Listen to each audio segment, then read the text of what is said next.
நம்மக்கிட்ட இந்த டைம் கருப்பு கவுனி பச்சரிசி இருக்கனால அதில் அதிரசம் செஞ்சவங்க. அதோடய ஃப்ளேவர் ரொம்ப சூப்பராக இருந்துச்சு. ஒரு 1/4 கிலோ கருப்பு கவுனி அரிசியை வந்துட்டு ஒரு 2லேருந்து 3 மணி நேரம் ஊற வச்சுட்டோம். அதை ஒரு துணியில் போட்டு உலர்த்திக்கணும்.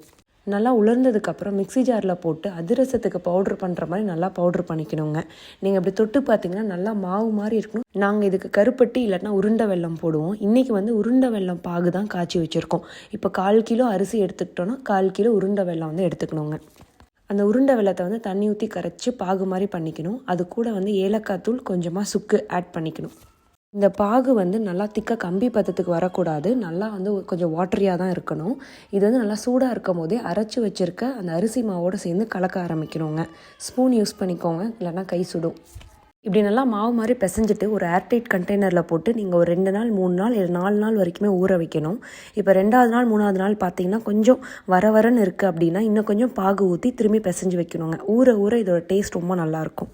நல்லா பிசைஞ்சதுக்கப்புறம் இது கூட கொஞ்சம் வறுத்த எள் அதையும் சேர்த்து பிசைஞ்சுக்கணும்.